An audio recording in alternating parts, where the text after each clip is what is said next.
Great. We're here. Good morning. Morning. Yeah, so obviously it's me and Scott, and we're joined by Mick from Mick's Guitars. If you want to find out more about him, we're about to, but also I'll just put up here at the beginning that in the description of this video, we've got links for him. I can see there's a few people in the chat. So if you're watching like in the future, we have a live chat when we go live. So as we go along, if anyone in the live chat's got questions you want to ask Mick or us, do let us know. Mick was quite keen, I think I'm right, Mick, in saying this, of part of our discussion today being about how easily accessible guitar building is these days and sort of ways into it. Yeah, I think if I can successfully build guitars, then pretty much anyone can. So. Fantastic. So we'll find out a bit more about that and your great guitar build off in a minute. I'm not sure, Scott, if you've seen if many guitar build off videos have gone live this week. I noticed there's not much happening in the chat really. There were a number of videos. There's been a time or two, I've been busy for a day or two and I didn't get to it, and I get in there and look, and there's a ton of stuff to watch, and I started to grumble every time I see a 20-minute video, which is most of the time. Well, maybe then at the end, because normally at the end we go and look at videos and talk about videos, we can have a grumble about the length of great guitar build off videos. Yeah. I don't know about you, Mick. Obviously, you're doing the Great Guitar Build-Off this year. Out of interest, before we talk about you and your guitars, how do you find the process of filming as well as making? Is it enjoyable? Does it get in the way? I enjoy it, and it is not a burden. I find the editing process pretty relaxing just to go back through. Most of the filming I do, I kind of have an idea of what I want to film, almost editing it as I go. So I just set up the camera, film something, and then stop and then do the rest of the work. So the editing's pretty straightforward. Right, that's a good approach, knowing what's going on. Do you do anything like that, Scott? Kind of. I mean, I've recorded, 28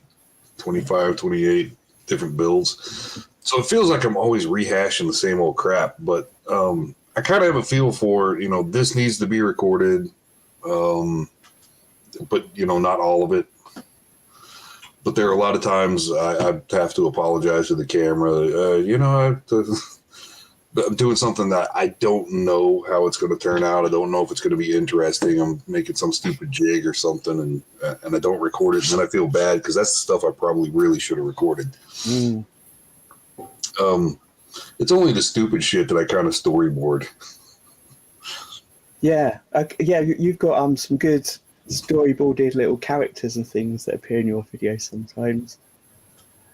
Yeah, I just tend to film everything, and I've realised that's just overwhelming. And recently, with the last few things I've been doing, I've been trying to just capture small elements to put together to make like a short reel or videos that are only a few minutes long, because my videos can be those 20-minute annoying ones. Well, a lot of people can. It's not it's not the 20-minute videos are annoying, but when you're committed to watching, 5 or 6 of those a day. Yeah, of course. Yeah. I'm trying to think what's interesting for people to watch, and everyone knows how to install frets after you've seen hammer a couple in or do fret ends. Mm-hmm. But then also, when I started out, videos where people went into details about that were really, really useful to me. So it's, it's getting the balance, isn't it? Yeah. Well, when we started out, there weren't that many, and now there's like 20 people a year in GGBO going over every step of a fret job. Yeah, it's those tedious tasks that I do feel like nobody wants to see this. I've done this 15 times on camera. Nobody wants to see this, but you never know what actually hits people, Yeah, exactly. And I enjoy seeing people do the things I've seen before sometimes, because then I get to see it in a different way. But yeah, I much prefer those videos that people send to do at the end of their build, where they put it all together like a compilation of things. I find that a bit more accessible. I think I spend so much time now on Instagram Reels and TikToks that I'm used to these short bursts of things. There's something that Ty from Shot the Fox did for his build last year for the Great Guitar Build-Off, which is I noticed I've been following him on Instagram with all his reels, and then his final video just seemed to be one half of the screen, his reels, all put together in chronological order, where the other half was him or someone playing the guitar as a demo. And so you could see the building process in short, sharp bits whilst listening to it. It seemed like a cool way to do it. Yeah. I wonder if he does all the editing on his phone, like there, or whether he takes it back onto a computer and does it all. It'd be good to know actually in the chat what people do and what their process is. I've recently tried doing it on my phone, but I've got an Android and the Instagram app's a bit rubbish. It keeps crashing or failing when you're trying to put together multiple clips. I'd lose my mind trying to do it on the phone. I can't imagine. I can't imagine. Yeah. It's just kind of relaxing though after being out dirty in the garage. Maybe it's -10 and freezing cold, and you get a drink and come in, sit at the computer, load it all up. Yeah. I like that. Well, I mean, I'm just used to the computer anyway. I spend all day at work on the computer. Yep, same. I think the one reason I've started trying to do it on my phone is then I can, because I used to sit in bed looking at Instagram or whatever before I fell asleep, but now I can sit in bed with my phone and do that, and it feels like doing something a bit more practical. Just a bit worried I might half fall asleep and upload something weird or do something odd. Film myself by accident, dozing off. You always get that picture where you're like, oh. Yeah. So Mick, can you give us a bit of a backstory about how you got into guitar making and then how the Great Guitar Build-Off became something you're aware of? I feel like my guitar building journey is similar to so many new builders these days, but it was during the height of COVID, and Chicks Guitars released that video of anyone can make a guitar with no skills and minimal tools, and I must have watched that about 20 times. I played a lot of guitar growing up, so I had a good understanding of as a neck, strings, bridge, yada yada, but never thought of making one. And then that video was definitely a kickstart into should buy some wood and some saws and tools, try and make one. And there was a point making it where I didn't have pickups in, didn't have a pickup routed out, but I put strings on and the bridge on, and I sat down and started playing it. It's like, whoa, this feels like a guitar, and it actually kind of works. And then it's like, okay, I guess I'm going to do this for a while. It's pretty cool. So was it basically Chick's video that you were focused on, or did you find other things on YouTube? From there, you go down the rabbit hole, all the old Crimson Guitar ones, so there's lots of detail about builds. I've learned a lot of even Scott's videos. I was bugging you a lot in comments how to do things. There also is Anthony, 4th Avenue Guitars, so many. All the videos that everyone watches. And do you remember when you made that first one, how you made any decisions about which wood to buy, what shape to work with? I bought maple because it was the cheapest wood I could get. Very much regretted that decision after deciding to cut it all with hand saws. I used a telly shape because I have a telly and I wanted to just trace around it. I did a 24.5-inch scale length because I have small hands. I think that was all about I did a 5-in-1 headstock with the tuners because I miscounted and cut it too short. So then I had to put one on the other side. Yeah, that's all about the deliberate design decisions. Most of the rest happened because you make mistakes and you have to work with it. I feel like before we talk about the Great Guitar Build-Off, this is flowing into what you wanted to talk about how accessible the guitar building was. So have you had much woodworking experience prior to that? Or did you have any tools? No. At school, I was fairly consistent academically, but woodworking was the only class that I failed. And I really didn't enjoy it. But then, I don't know, something about just making things in the real world is enjoyable and relaxing. I wonder if knowing you're making it for yourself makes a difference, or would it be? Have you? I presume the guitars you make, you're making partly for fun, partly for yourself. Or Yeah. I made one for my father-in-law. Just said, like, if you buy the stuff, I'll make it. And I found it more stressful making it for someone else. And the next guitar I make with that wood in the corner there is for someone else. And I'm definitely more stressed about that than making it for myself. Yeah. It's different when you know someone else is going to use it. I always find that any guitar I've made, I'm slightly anxious when someone else picks it up to play, because I think it can play, but I'm not like a great player. So I'm a bit worried if someone that really knows what they're doing picks it up, if they can play it or not. But then when they tell you, oh, this neck feels great, or I love the sound of it, and if the weight's great, then suddenly you feel like that imposter syndrome is gone. You feel like you've done something that's right. So what about tools? Where did you get your tools to start with? I think pretty much everything's Amazon or just secondhand used. I'm just going to ask if anyone in the chat wants to join in about if they remember the first tools they got and their first builds. It's interesting you got some secondhand stuff.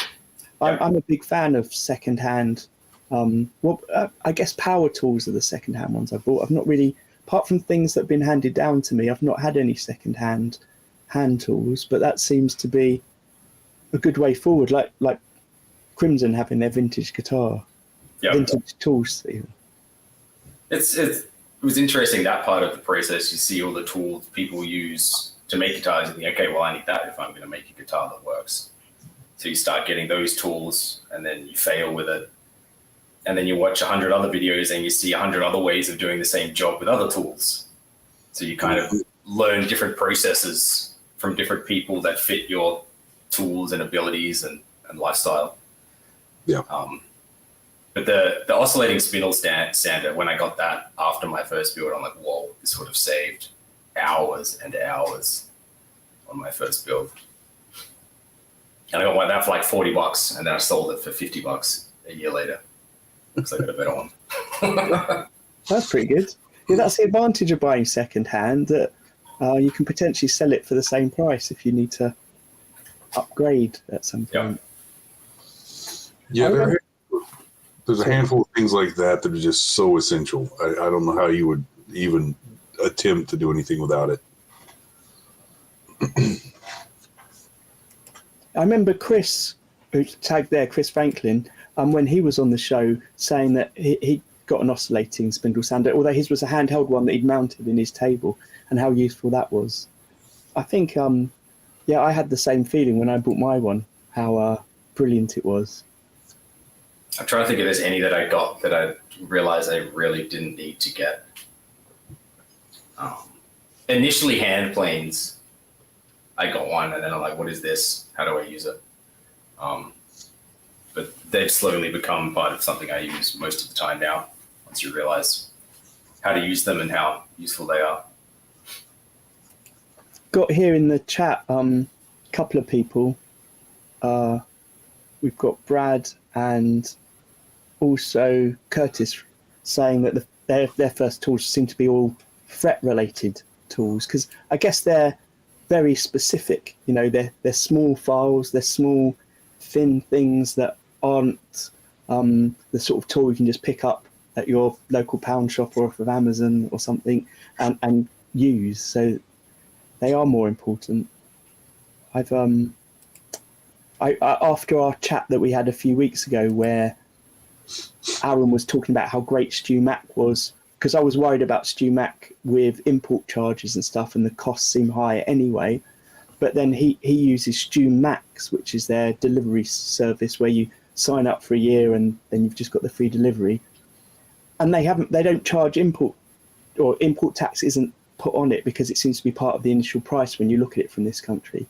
So I've been able to get some more specific tools made for guitar building that I found quite hard to source here.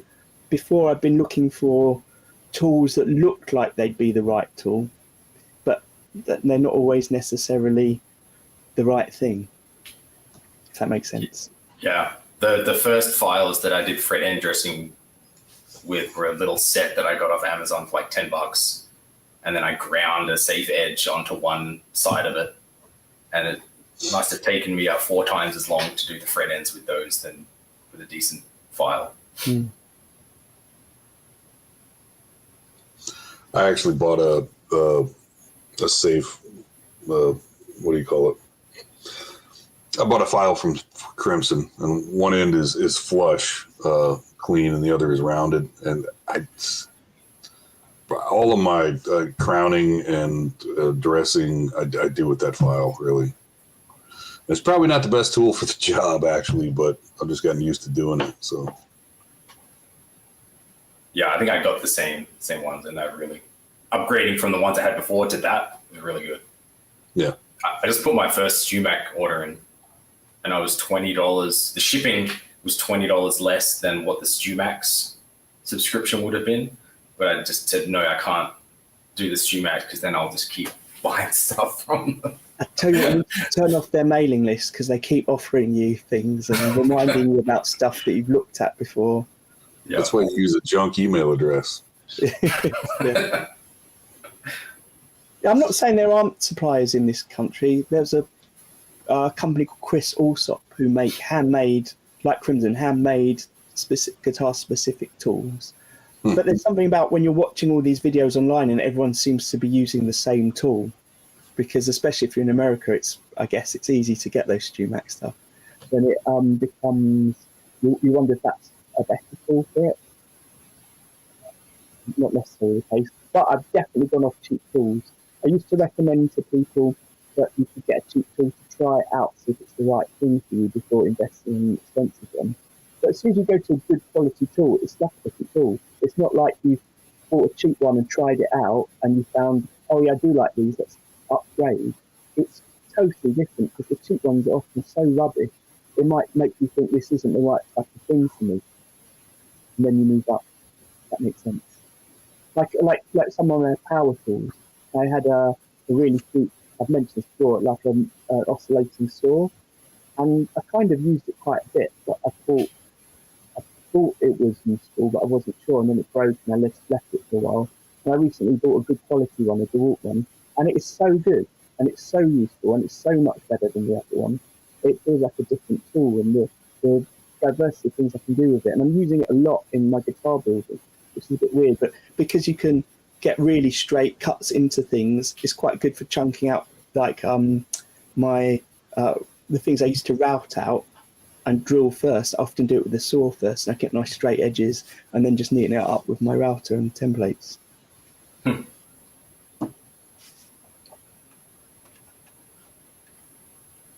I used a like $50 router off Amazon for a while, just a little hand one. And then I think I broke it because it stopped working. And then I got the big Triton one, which is a great router, like really powerful, works really well.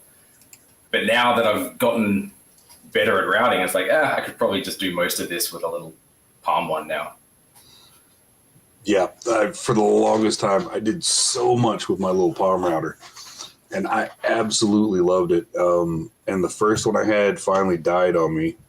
Speaking of goofy shit on camera. And I went and bought another copy of the exact same router. And it just seems to not stay quite right in its little case. It tends to shift around and it drives me crazy. So I started using my bigger router a lot more often, and it's probably a good idea, honestly. But I love my palm router, and there's some things that you just need that little guy for. Yeah. So there are a number of things that the kind of the cheapest tools that I got used to using because that's what I had. Yeah. Actually, the best tool that I bought recently and started using is the adhesive sandpaper. that saves. I don't have a lot of time to do building. That's a lot of other things that take up my time. So not wasting it trying to masking tape and super glue sandpaper onto everything. I just rip it off, put a new one on. That's been really cool. It was years ago. I got a roll of stuff that I'm pretty sure it was 220 grit, but it was a roll of adhesive sandpaper specifically for my radius block, and I still haven't run out. I've been terrified of the day that I have to reorder that stuff and fight but sandpaper, I tend to keep it around way too long and use it way too much. It's like razors. Yeah, it just. You get like a new blade and you realize it shouldn't be like that, Scott. Get a new razor, man. Yeah. Turns into a butter knife and you're like, maybe I should switch it out, you know? It's just pulling hair out at that point. Yeah. Just stupid frugal. I spend a lot on sandpaper, and I've recently been thinking about buying some really expensive stuff because it lasts so much longer, and it probably is much better as well. But I don't know. I use a mid-range for a lot of things. But you know, even with the cheap, as soon as you get cheap sandpaper, you notice how rubbish it is as well. It lasts about 20 seconds. Yeah. So maybe, Scott, the reason yours hangs around so long is that you've got the good quality stuff. I don't know. I would just, well, I mean, you use 220 long enough and it turns into, like 400. Has anyone used those? I don't even know what they're called. They're not sandpaper, but Diablo has them for the little palm sanders. It's way more expensive and you get less, but apparently they last a lot longer. Yes, I forget what it's called. That's what it's like a grid of like carbon fibers. Yeah. I've been looking. I think is it made by 3M? Or is it something? Probably a bunch that'll do that. Yeah. No, that's what I've just been looking at. I'm just going to get through what I've got first and then move on, I think. I've got a handful. I've got some that are. Oh, here it is. I've got some that are 400 grit, and I've got some that are like 50. Is it better than sandpaper? It's kind of hard to quantify. I've all I can really tell is I'm not super impressed with it. Okay. Because like the really low grit stuff I was trying to use to strip the finish off of this thing recently, and it just seemed to take forever. It's for that situation. It seemed better to just use 80 grit actual sandpaper, but the 400 grit it seems to be all right, and it doesn't seem to have lost a whole lot of longevity yet. So, but I abuse sandpaper until way past its expiration date. So, kind of hard to say. Does it just gum up the low grit stuff? That stuff seems to not, Okay. Because I mean, there's airflow through that. It's basically a grid of stuff. So that's definitely one advantage. It doesn't seem to really catch much material.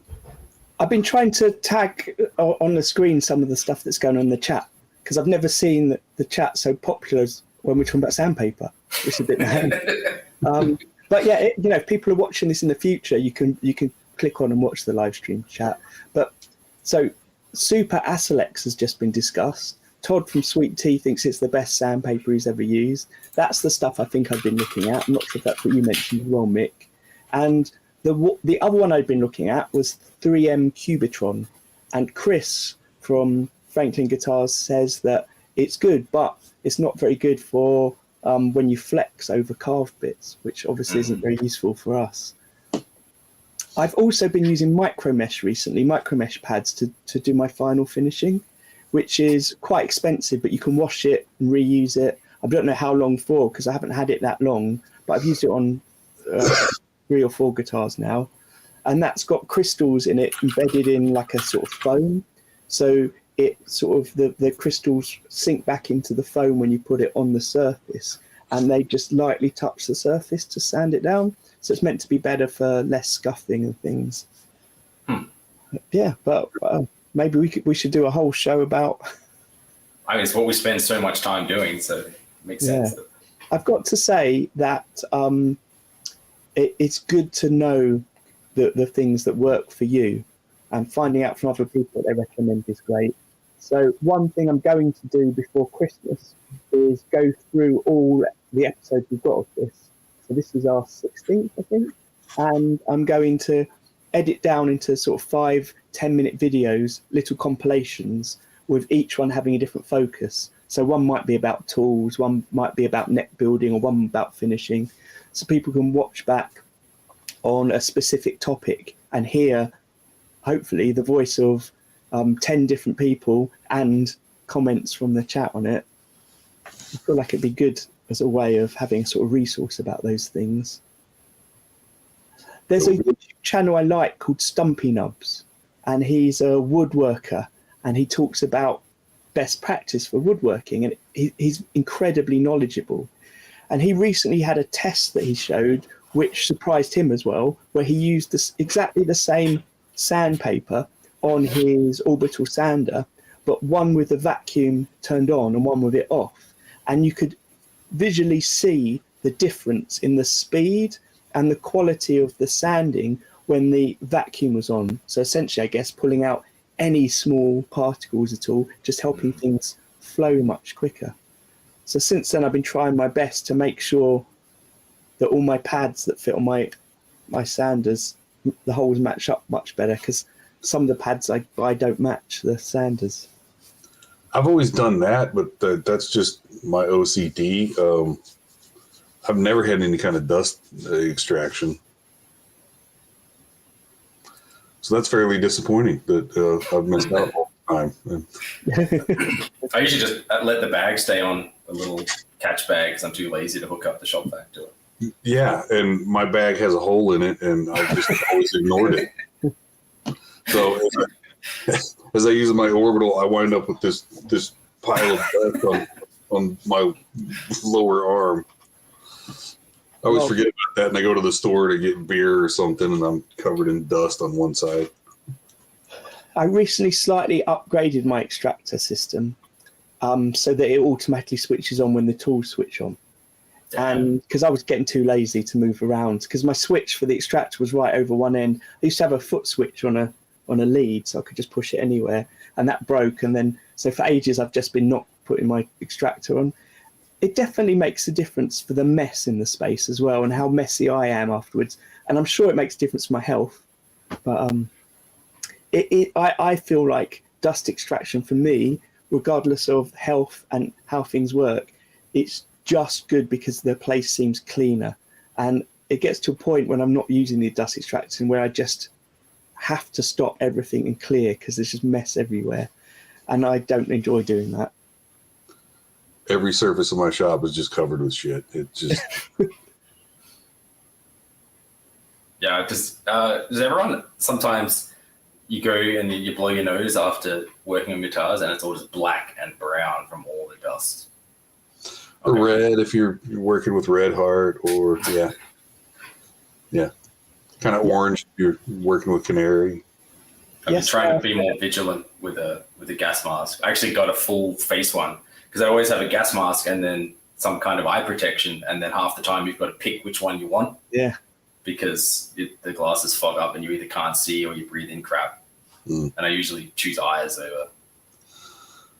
Honestly, most of the time, there are two scenarios I can think of that I have to have, something for eyes. Using the angle grinder or trying to cut plexi on the bandsaw.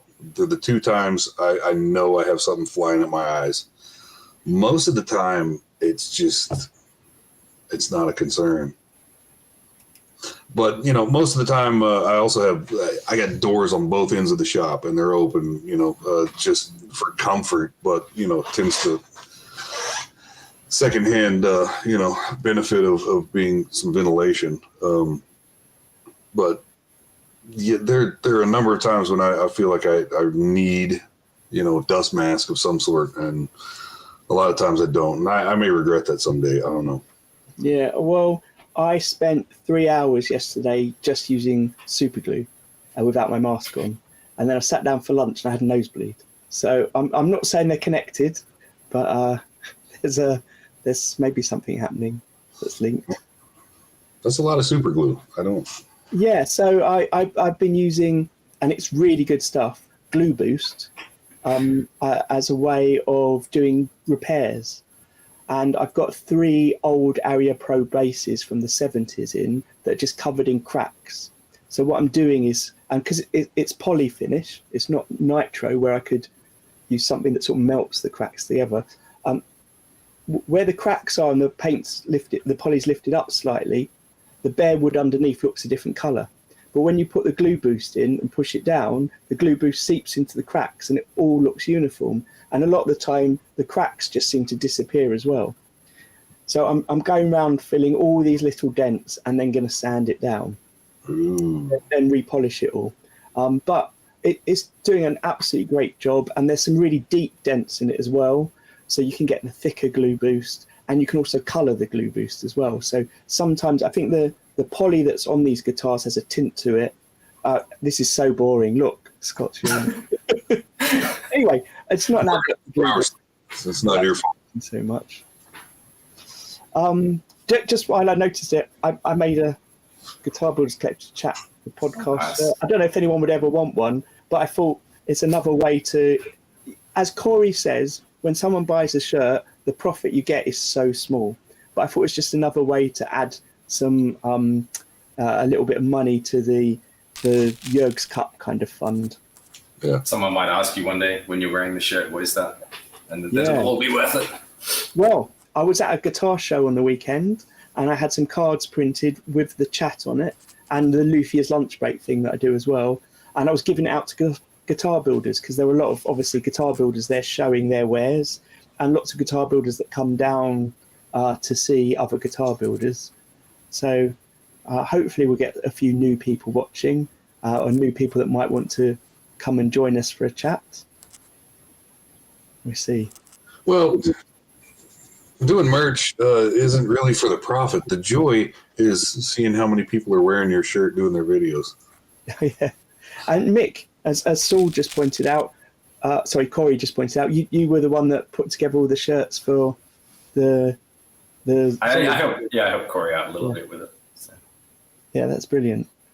I think that, we've got maybe 3 weeks left of the Great Guitar Build-Off builds. But I think after that, hopefully a lot of people are going to start thinking about the Jurg's Cup and we'll be able to chat about that. I've got a feeling people will be slightly more excited about that once the Great Guitar Build-Off is finished. Yeah, I'm very much excited to start my Jurg's Cup build.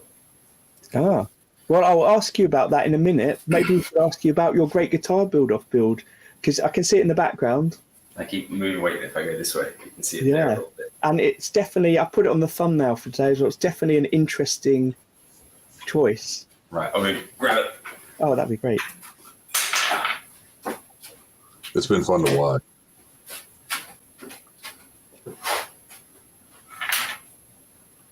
I still have a bit of work to do. I made a nut, an aluminium nut that I need to polish and clean up. And then, like we were chatting earlier, I butchered the electronics. It's a one pickup, one volume, and I couldn't get it right. And I got too frustrated last night. So this is it. Awesome. We'll come back to the electronics later, but can I just ask before I ask you about that? Do you know how many guitars have you built now? I think this is my 6th. See, that's crazy. I think it's just crazy that someone said that they weren't that great at woodworking. On your 6th build, can build something that looks as cool and interesting as that. I definitely feel, just back to this guitar show I was at, part of the guitar show was people just selling, Fenders, Gibsons and things like that. And some were unique boutique builders. And they're so much more interesting. Like things like you've got there, even just like the fact that you can choose your woods, because your fretboard, that the way the the colours go down it like that. It's just so cool. Yeah, that's And you don't get that on a factory built thing. Yeah. I think it's like I was saying, the accessibility of guitar building, right? It's not so much my abilities, it's the resources that you can consume and learn, and not starting from zero, shoulders of giants type thing. I was at a music shop last weekend looking for a case for this guitar, actually for the GGBO guitar. It's a commission. Friend commissioned for his son. So his son hasn't seen it. It's going to be a big surprise. But so I wanted to get a case like I got for Kai's guitar and some things. So I was at a store looking for strings and a case. And a dude behind the counter, we got to talking, and I showed him the guitar, and he flipped out, and he was like, "Hey, where do you learn this kind of junk?" And I was like, "YouTube." That's all I got. And he was just amazed at that. It's like, what a time to be alive. Absolutely. Yeah, it's crazy. So Mick, can you tell us about some of your wood choices in that build and Right. what made you pick them maybe? So I didn't want to spend a lot of money on the wood because I had no idea how it was going to turn out. I also figured it was going to be interesting enough without fancy wood. Maybe right or wrong. So it's actually all cherry. There is a top and a bottom piece that are some different colors for some reason, but it's all cherry. And then the neck is cherry with some just black veneer going through. And then the fretboard is ebony. Nice. So yeah, cherry's nice. It's pretty easy to use. The guitar is extremely light, as you can imagine. And what made you go for, before we talk about the body, the fan frets on it? I don't know. I thought it would be harder to do. And it definitely was. So yeah, I wanted a longer scale length on the bottom. It's 27. I'd also just never done a good one before, so it would be fun. I think that sort of pushing yourself to try harder things or do different things is what's great about guitar building, because there's so much scope to not just build the same thing every time. Yeah. I had a different plan for GGBO, and I thought it was going to take too long. I would have had to prototype a bunch of things, and then I did this one instead. That's probably taken twice as long as the other idea would have taken. So what are your thoughts on it? Because you were saying that you're a bit stuck with maybe the way forward. Or... The bridge was an absolute nightmare. I wish I just got a hip shot bridge that had an angle that I could have used instead of making my own plate for it. Finishing and wet sanding inside all the little bits was about as painful as you could imagine. So the finish is not fantastic on it. The neck's pretty nice. I've put some time and effort into that. That's where it matters, how it feels. But yeah, I'm fairly happy with the result. It's interesting. I haven't put all my strings on it yet. I did. I was telling everyone it's the year of the Explorer, trying to convince everyone, and then I chickened out and did something else. Hey, maybe you could do a series of the slatted guitars in different shapes. No, you cannot. never doing a guitar like this again. I want Scott to try your idea you said the other week, where you do the slats and keep going along with the fan fret. Yeah. Yeah, that would be really crazy. I'd love to see how someone else would do all the body joins. So how is yours joined together? Do you say it's a top and bottom that's then stuck on the middle slat? So I made the guitar, like the body, like a normal body, and then I cut it up. And it's actually how do I get an angle? It's actually a 3 mortise on each. So each of the slats has a 3 mortise routed in, and then the neck is the tenon that just slides through them all. I did it that way because I could then just use a template and route each of the slats so it's consistent rather than trying to do. I had to do half lap joints for these top 2 at the end here. And I was thinking of doing them all like that along, but that was going to be a nightmare, I think. So.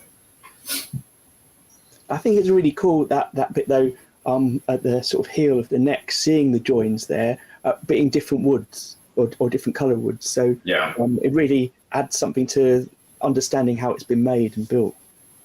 Yeah, it's definitely an experiment. I want it to look like a guitar that has been cut up, and I think that's what it looks like. So immediately, it looked like an awesome idea. It also looked like a lot of trouble, but you know, most of the really fun ones kind of are.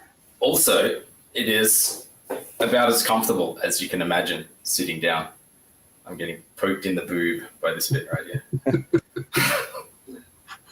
I've got to say that I'm a big fan of what guitars look like, and sometimes the look over the feel is not a problem for me. You have different guitars for different reasons, and that one's definitely one. If you're playing it live, everyone's gonna go look at that guitar.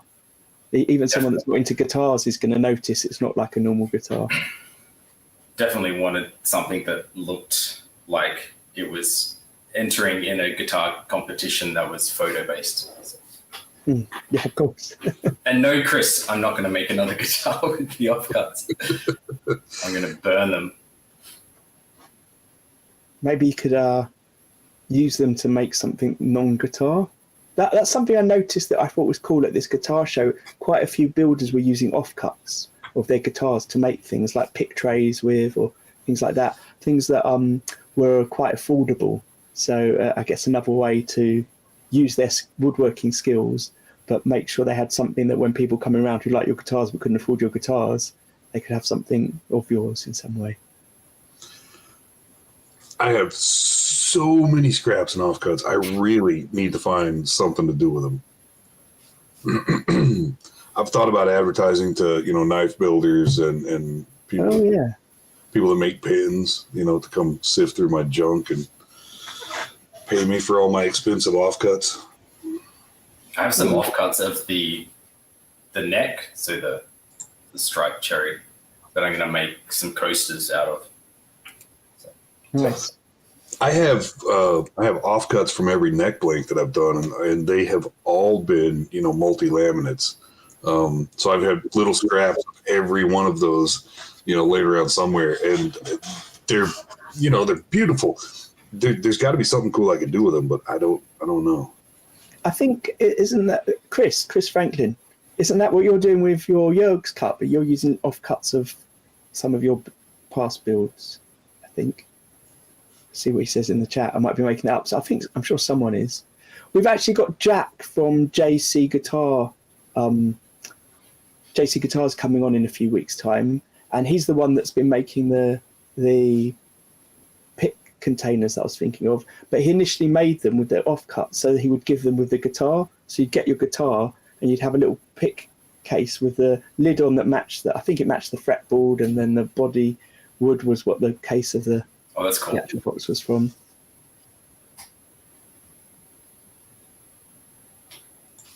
Sorry, Chris just run in from the kitchen to tell, the top is a journey for all my previous builds.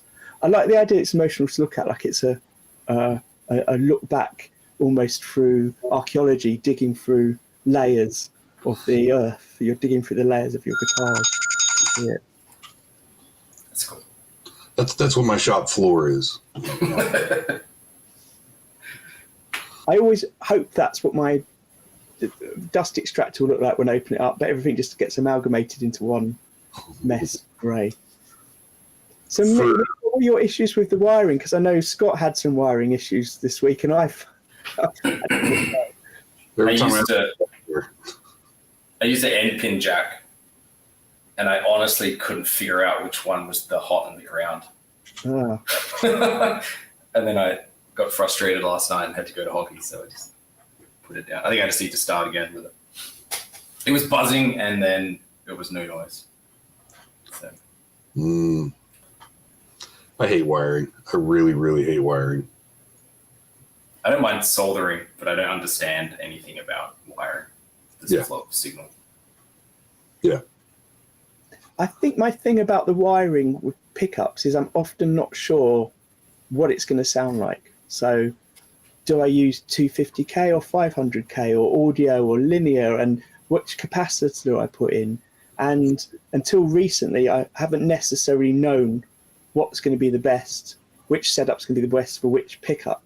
So I'm just in the process of setting something up so I can test before I put the pickups in quite easily which setup's going to work. But I've also made a decision recently that if I find something like I just have done that works, I'm going to make a note of that, and that's what I'm going to use every time I do that setup. So I just made a Strat with 3 rider pickups and only 250k audio pots in it, normal Strat setup, and a particular capacitor, 22, whatever it is, and it sounded great. So that's what I'm going to use whenever I do a Strat now, unless someone asks for something different, because I know that works, and then I don't have to worry each time I'm wiring up what's going to happen. I haven't thought to, do some experimenting with, what type of pots to do with these pickups and what kind of capacitor. Probably should. Most of the time, it's either humbuckers or I've gotten to where I love DiMarzio. So, like the rails, it's kind of a single coil form factor, but it's not really a single coil. So usually I figure 500K is the way to go, but I've never tried them with 250, so I don't know. I definitely feel like it was different with this setup for this guitar. This guitar also had a treble bleed in it, so I've never really used treble bleeds before. I've just tried a device I mentioned on that Luthier's lunch break. It's a Marstronic treble bleed. It's a small device for £15, and it wires in where the treble bleed would normally go, but you can adjust everything. So you can adjust the resistors. They can be on and off, so they can be parallel or series, and you can change it around. But in the instructions, it just had this is what Fender use on theirs. So I set it up as the Fender did. And what's noticeable is quite often on any guitar I've ever made or played, when you turn the volume down, you get to about 4 and you can't really hear it.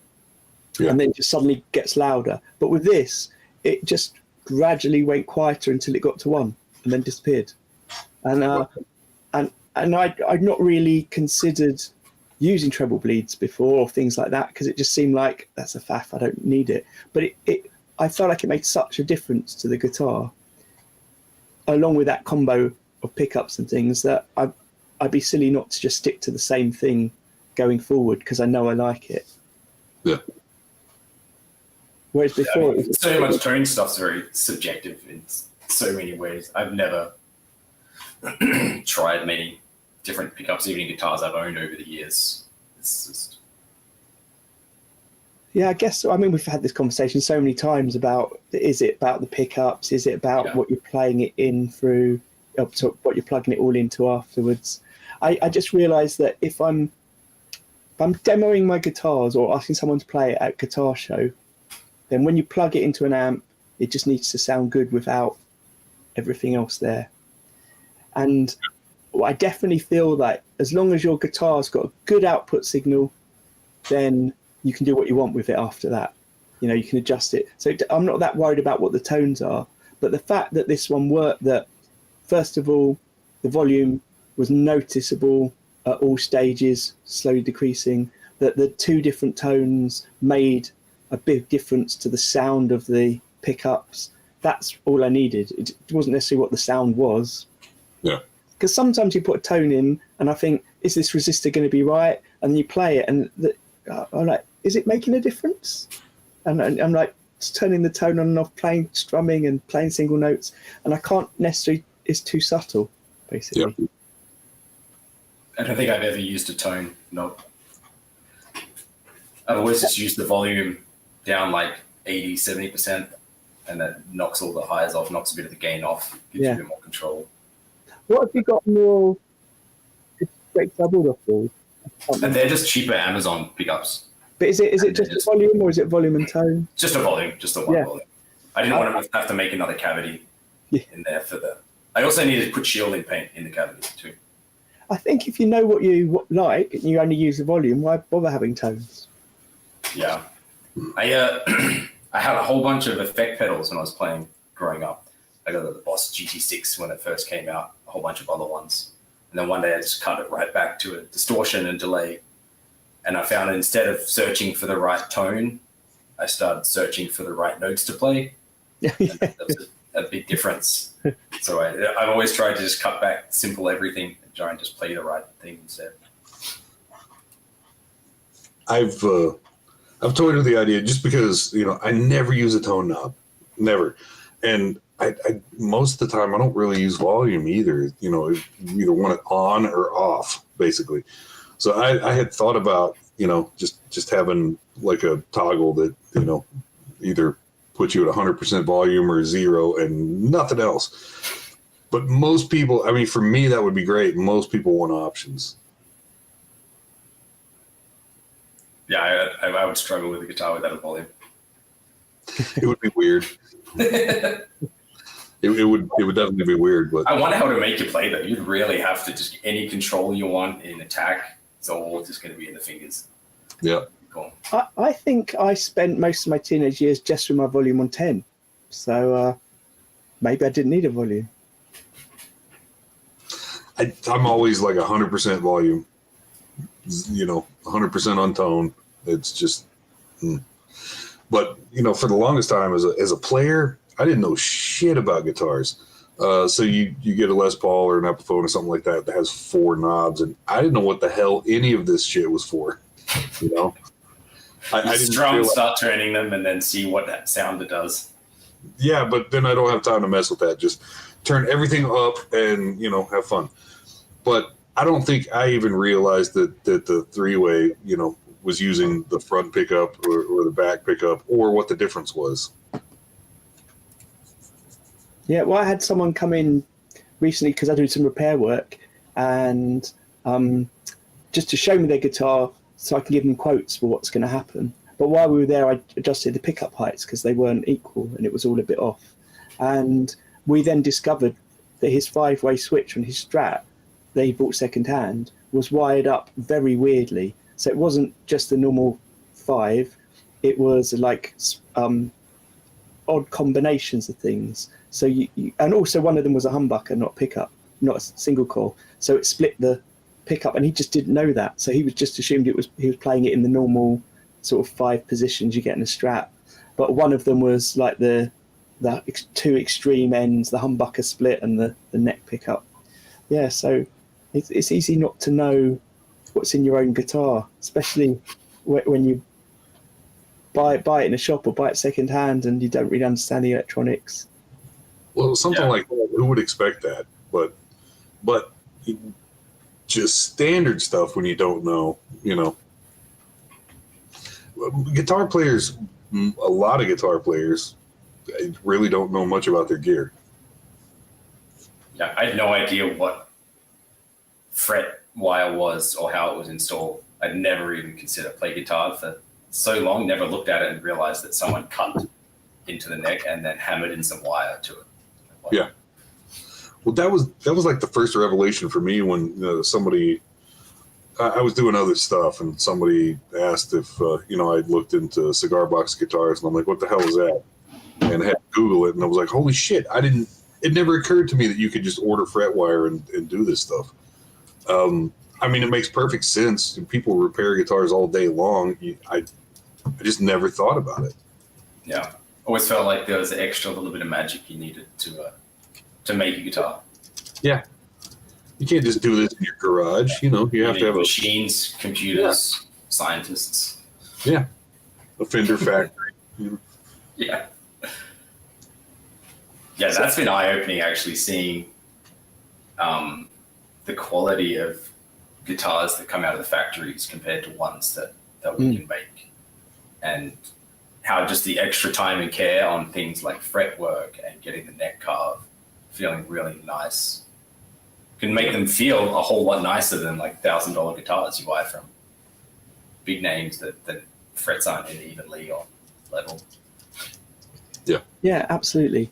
It's interesting when you see some of the YouTube channels I follow, which are kind of review channels, or even Crimson when they do their kind of repairing guitars, that some of the guitars that come out of factories, even from Fender, that the frets aren't sorted. You know, the frets aren't perfectly level, or there's still a bit of lacquer on them.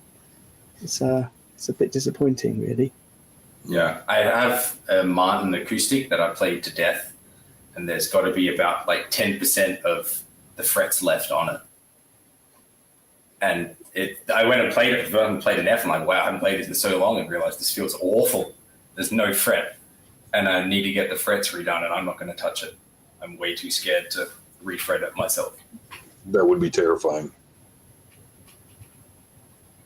So Mick, back to the idea of how accessible guitars are, or guitar building is now. If someone came to you and said, I want to get into it as well, what would you recommend as their first sort of stages, other than watching this podcast? Buy a Guitar Builders Collective podcast t-shirt. That's the first step. Step number one, yes. Mm-hmm. Mm-hmm. I mean, it'll be hard not to give people advice on the path that I went, because that's what I learned. But just consume as much resource as you can, right? Try to watch 100 different ways of doing the same thing, and then think of which one's going to work for you. And I've got a guy in town that met up, and he wanted to learn, and it reinforced the idea for me. The biggest piece of advice I would give for somebody starting off from the very beginning is start small. Because everybody wants to do everything. I don't know, multi-scale, crazy 7-string, every kind of wiring option imaginable. I'm like, settle down. You need to settle down. You need to go get some Home Depot pine shit wood and build some trash, because your first few builds are going to be trash. You need to temper your expectations. Yeah, I think you're just learning. Obviously, the videos, that chick's video is, I think, one of the better. Just, here's a beginner. How do you make a guitar? This is how you do it. I think that one's fantastic. Well, I think a lot of people lose the fact that there are some basic things that you need to tackle. Neck pockets and some things like that just really simple stuff. Well, I say simple stuff. Basic stuff, fundamental stuff that you really have to get comfortable with before you get into doing crazy stuff. Yeah. There's a set process that you need to follow to make a guitar. Yeah. That every guitar does, every guitar builder does. And then once you've learned those and you understand the flow, the order, you do them, then you can do creative things and more. Yeah. I think that was a huge part of the interest for me was, because I've been in software for 30 years and it's all process. So piecing together the process has been, one of the most engaging, enjoyable things for me. Yeah. I've been in software for 15 years. So I guess 15 more years, then I'll have your. It's kind of funny how many builders, also are in engineering or software. Yeah. It's so different, right? You sit at the computer looking at all day at stuff that isn't in the real world, and then you go out. Yeah. And you're hitting your hand, cutting yourself. Are you ever going to quit your day job and become a builder full time? I entertain the thought of building, turning into a business for about 5 seconds. Yeah. I for one thing, I love my day job, but building for me has always been cathartic. It's always been a hobby, and I feel like trying to turn it into a business would be really difficult, but it would also, suck all the fun out of it. Yeah. And guitar people are stupid. I'm sure, 80% of the people that I would get as commissions would, want a telly that just happened to be a different color than the one they could get at Guitar Center, and I couldn't do it. I want to build what I want to build, and, I've said many times recently, the last 2 builds have been commissions, and both of them, they said this color, and that was the only guidance. I want this color, do what you want. That's the kind of commission I can handle. I work with a guy who turns pens. Is that the right terminology? Makes pens by turning wood. Anyway, and I said, make me a pen. And then he's kind of going into all these specifications of what I could choose. I'm like, I don't care. Like, you're the pro, make it. I'll buy it. It'll be cool. Yeah. Yeah. I've got a wood shop in town that in the past, before COVID ruined shipping, they had a really great selection of exotics. So a huge portion of the wood that I've used all this time has come from that place, but they have a lot of stuff specifically for people that, make pins. Yeah. And I didn't know it was that big of a deal, but some people really enjoy doing that. It gets them, some woodworking, and they can make decent money making those things too. So yeah. I bet there's a pen builders podcast chat thing going on at the same time as this somewhere. Talking about these guitar builders that they fleece their pens off to. Yeah. Talking about the need to find some guitar builders that they can, get offcuts from. That's true. That's true. Yeah. So, Mick, with your great guitar build-off build, Yep. Obviously you've got your bit of wiring left. How are you? What's happening after that? Once it's wired, is it ready to do your final demo and film? Wired. I actually need to oil the fretboard. I totally realized I haven't done that yet. And then the nuts that I made needs a good polishing. I need to put strings on and hope it doesn't fold in half. Then I think that's it. Yeah, then I got to do a little demo for it. And that should be. I didn't realize there's only a few weeks left though. Yeah, it's end of the month, isn't it? Yeah, I have miles of video to edit. I'm Are you waiting to get that finished before, or are you just gonna carry it on after? I feel like at some point I'm just gonna have to edit the final video, and try to fill in the other stuff after the fact, like I always do. And several of those just never got finished. I've been trying to hammer on it. I put 2 videos out last night, but I don't get a lot of time to edit. But I'm going to have to make it a priority pretty quick. This guitar's been done. It's sitting in the case. I've been playing it all week, and I've decided the neck's just a little thick, and I need to go back and thin it out just a bit. But, that'll be a weekend. So, Which one's that? Not the purple nurple? Yeah. Man, that one looks really cool. The finish on that is so other than the neck, how does it sound then? It's pretty awesome. It's pretty awesome. Brilliant. I think I still need a little bit of adjustment on pickup height, but the wiring went off without a problem. Before this build, I did 2 at the same time. One was a commission and one was for me, and they were kind of real similar. And mine, somehow, I don't know how I managed to do it. The volume and the tone are both wired completely backwards. I don't know how I did that. And it's the first time I've ever done that. Both of them completely backwards. And it's mine. I'm too lazy to go back and fix it. Did you mount them upside down? No, I didn't. It's just, I just wired them backwards. It's ridiculous. But so this one, everything just happened to work right, with the electronics and the wire up, and it sounds good, and it's pretty awesome. I'm really anxious for this kid to get the guitar and see his reaction, but it's going to be a little bit longer. I need another week or 2. Is he someone that's local that you can get it to? And yeah, yep, brilliant. Yep. It's kind of a long story. My little cousin has lived here for quite some time, and he's got 4 or 5 families that are really close friends, and so they've all kind of become friends of mine too. And this is one of them. Has his son, his oldest son, 15 or 16, I'm guessing. I don't know for sure, but he actually plays and has been playing for some time. So, I don't know how many times I've had somebody find out I build guitars, and they are like, my nephew or my grandson, I want something for. Oh, does he play? Not yet. I'm like, oh my God, go to Guitar Center. But so when somebody wants to get something for somebody who actually plays, that's when I'm interested.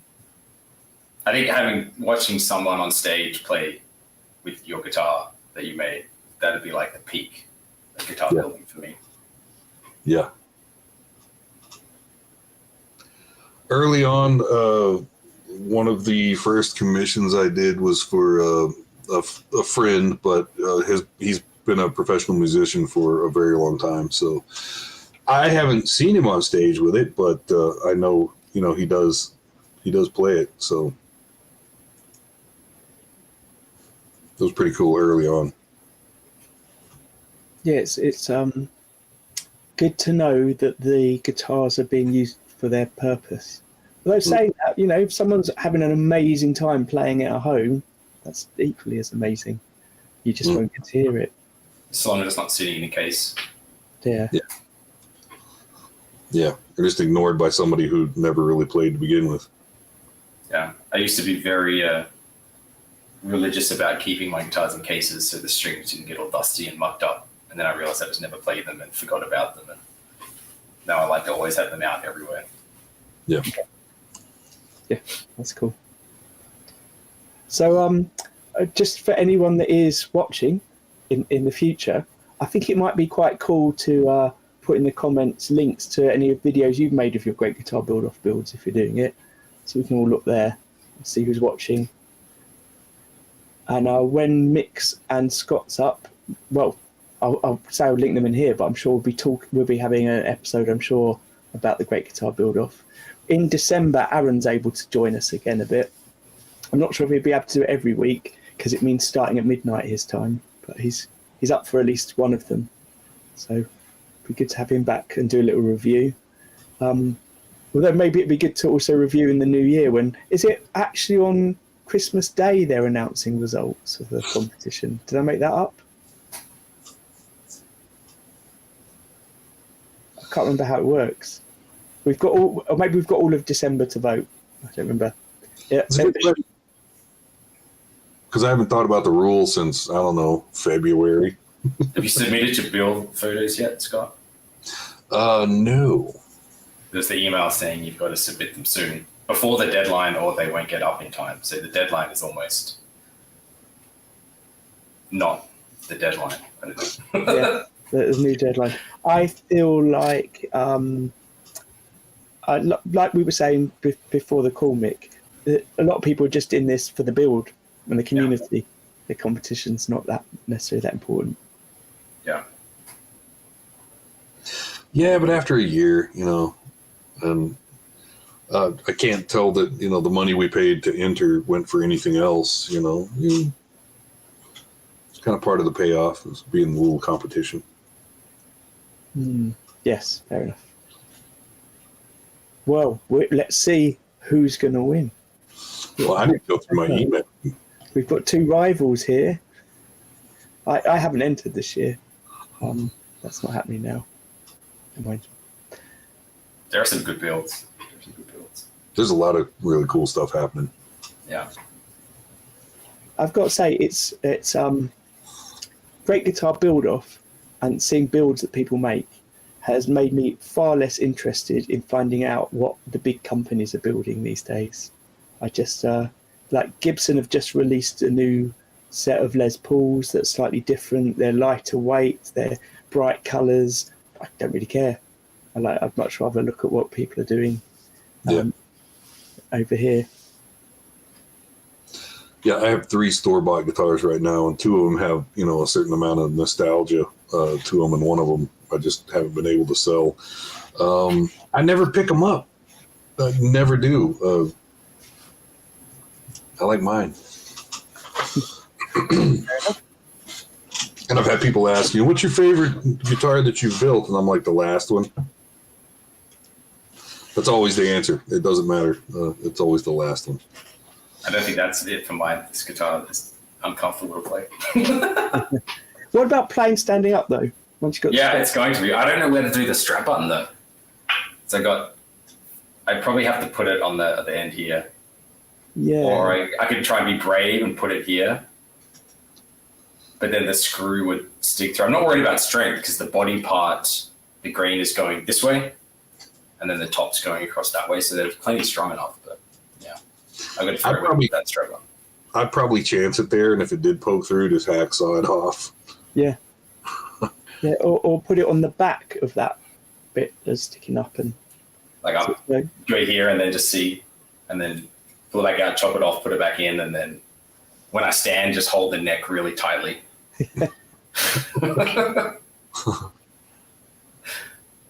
That's one thing I've gotten a little picky about is strap button placement, because like the SG, on the back type of thing, there have been times when I've had to do that, but I hate it when that's what you're stuck with. Yeah, I think this is going to have neck dive as well, because the longer scale length, the neck is out quite a bit, and I had to push it all this direction so that this slat I didn't have to cut weirdly. Yeah, I wanted the neck back a little more and all this back a little. I had to push it out that way, so the headstock is way down at the big scale length. So I'm pretty sure, and the body's ridiculously light. Yeah, so I think it's going to be diving. Another reason I don't want it on the back, I want it up on the horn. Yeah. Yeah. That was one of the first things I thought about is neck dive. Yeah. I've seen a good way to fix that by putting a weight on your strap. So you don't do it on the guitar. You weight the back of your strap and it pulls the strap up. It's very weird. I was telling a friend about it who had a neck diving bass, and he was just slowly hanging weights on his strap until it was perfect for him, and then weighed that and then sewed it into a little bag on his strap. It makes sense. Yeah. Brett and I made a video last year about how to solve neck dive on his channel.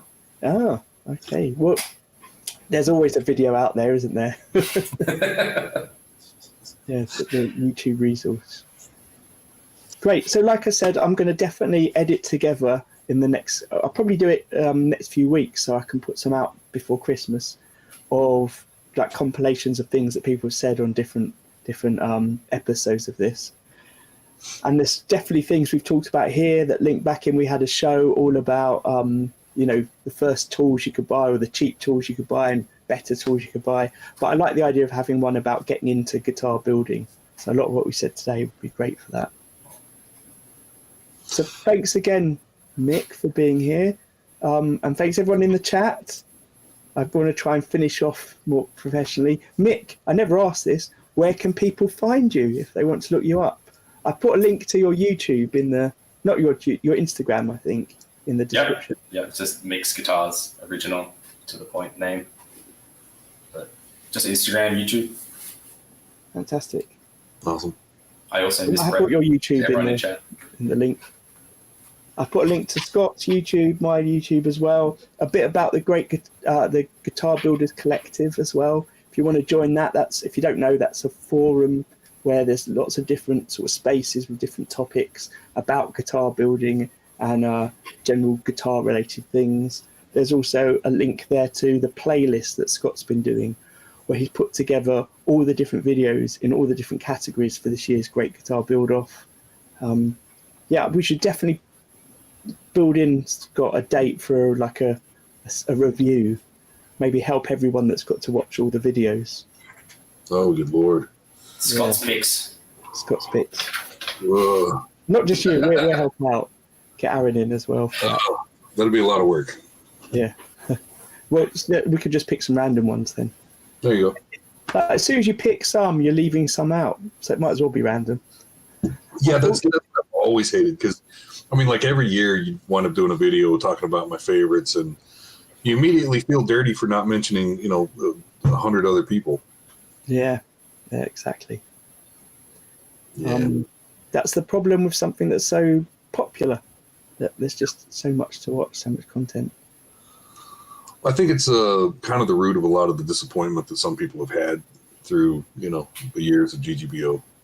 I've always said, I think the biggest thing for the sinking feeling for people is you spend all of this time and you're so excited about this competition, and then it kind of winds up feeling like nobody even saw your stuff.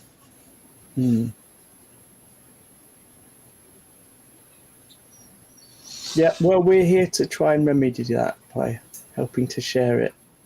Yeah. Oh, well, in that case, I should say, if anyone's watching this and they are interested in coming on like Mick did, leave us a message or get in touch with me or Scott. It'd be great. So we've got next week, we've got Mark from Hilditch Guitars. Then the week after that, we've got Jack from JC Guitars, who is a CNC specialist, basically.